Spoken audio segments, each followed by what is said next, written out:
NFL Fever 2002 is Microsoft's own football game for the Xbox. They're going up against the likes, of course, Madden at launch. And in a couple weeks down the road, they'll be going up against the NFL 2K2 series.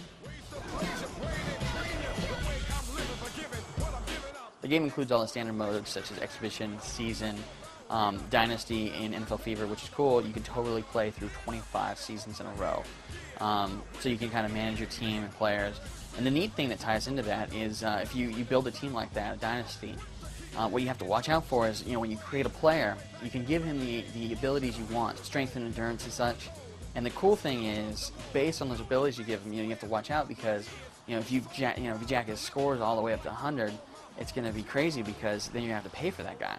So, an all-star starting quarterback, he can cost you upwards of $2 million. So you have to watch out because the salary cap is in effect. So you definitely have to see how many all-star players you can create without weakening the whole team as a whole.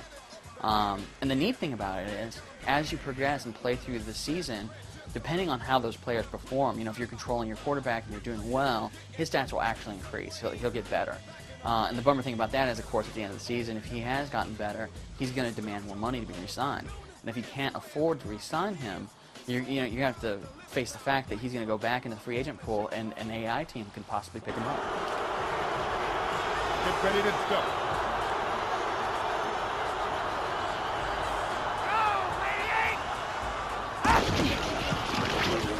The control of NFL Fever 2002 is a direct mix of Madden and NFL 2K2. It's got the momentum-based physics of Madden, but not so much so that it feels a little sluggish or it's hard to control at all.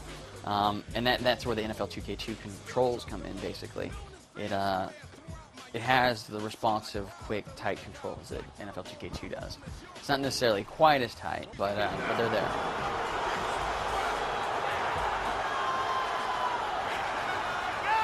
The response time from the time you hit a button to the time you actually react on screen is very short. You really don't notice it much. The animation doesn't get in the way. Passing is made simple by icons above each of the players' heads. All you have to do is simply tap the button for a bullet pass or hold it down for a lob pass. If they get way down the field, no matter if you got Kurt Warner or not, you're going to be heaving the ball way up into the air. So you better make sure that your receiver is open so he can get to it before any of the defenders do. Garcia will throw. That pass was completed to Owens. He wound up with a gain of 18 yards. The biggest problem with NFL Fever 2002 is the AI. The AI is really good on the ground. It's really good on the line. But when you start sending the ball up in the air, that's where it gets a little shaky. Brad, 22. On the first two difficulty settings, Rookie and All-Star, you quickly learn that, by Game 8 actually, that the players and defensive backs really aren't that great. You can pretty much keep a ball down there, and just so long as, your guy's still on route, you're going to hit him, and you're going to catch the ball. And it's not going to be a problem. And 9 times out of 10, you're going to catch the ball. But by bumping up the difficulty level to Veteran, the hardest setting in the game, you'll find out quick that the defensive backs become a little bit more intelligent. That's his first touchdown catch of the day. The animation of the players, diving, tackling, and throwing the ball, catching the ball, everything that they do in the game is really good. It's because the animation is tied in with the physics system. That's why you get so many variables on tackling and just all the different things they do, the way they spin and everything. It's really cool.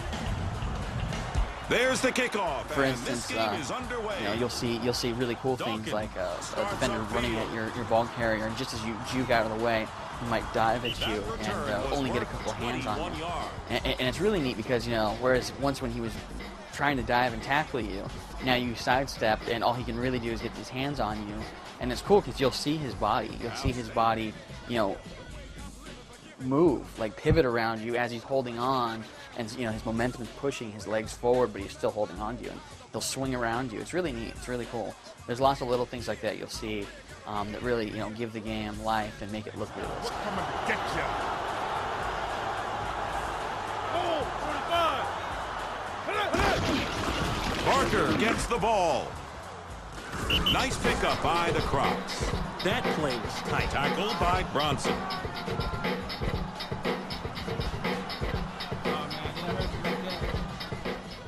In the end, NFL Fever 2002 is a solid football game for the Xbox. As to whether or not you should pick it up, it really depends on what type of football game you're looking for. If you're looking for more of a simulation type game, then Madden 2002 is the one to stick with. If you're looking for an arcade game, you might want to wait until December when NFL 2K2 comes out. But if you're a casual football fan looking for an Xbox football game, then FIFA fits the bill. Well, welcome to the Terror Dome.